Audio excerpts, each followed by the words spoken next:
we just talked about how Debo, if he gets traded and maybe winds up, the Niners wind up in the first top 10, that might change things around quite a bit for this draft. The same thing would be if Carolina chooses a quarterback at 6. What do you think of that possibility? And then give me your thoughts on the rest of where the quarterbacks might wind up before I send you on your day, Daniel. I mean, I think you could look at 6 and 8 as potential quarterback landing spots. The expectation from the people I talk to in the league is right now at this point in time, unless the owner were to come down there and demand that they take a quarterback that they'd prefer not to at 6 and, first option, they'd be okay with getting out. And if not, if they're stuck, they just still have a screaming need on the offensive line. So I think when it's all said and done, they end up just taking a tackle. I think that ends kind of where we started, and I think that's where we end.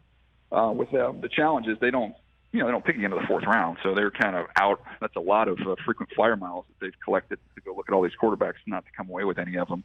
But that's kind of the expectation as we're here on a Monday.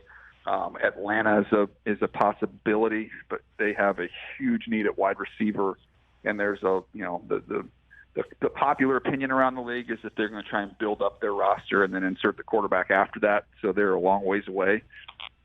So that's the expectation there. And then I don't think Seattle's doing it. They love Drew Lock. So then you get to, you go on a slide once you get to there, because I don't think Washington will do it at 11. And then you get all the way to Pittsburgh. I think there's a legit opportunity, a real chance that, Pittsburgh could be staring at all of them at 20. And who do they choose if they're staring at all of them at 20? Daniel, what do you think? Well, I connected them, and a lot of people did, to Willis early on. And everything I've heard over the last week, which you can, you got as good a guess as I do on this one. But everybody told me over the last week they think that their top quarterback is actually Pickett. You covet what you see, I guess, right? I mean, he's right there. He's right there. They know him. I mean, we talked to, a whole bunch of folks. We talked to Narduzzi, and he's like, they come over every now and then. I see Mike. I see these guys. They come by every now and then, and I mean, they share a facility. So that kind of makes sense, doesn't it? I mean, James Conner, that worked in their advantage. Right. With their knowledge of him was a great pick for him. Right. So, I think that's a real possibility. So then where does Willis wind up people then? trade up in front of them. Right. That's the other thing. That's true. Those teams picking in front of them. There's a couple teams obviously with Philly and the Saints who are positioned with 2 picks apiece, right? Kind of in front of the quote unquote quarterback team. I'm sure they would love to get out of there. Well, where do you think Willis winds up? What do you think? I think he's going to go in the first round. I think you've got the Lions. Where they are, they're pick 32. Right. And I think you've got other teams that could potentially try and go up in there.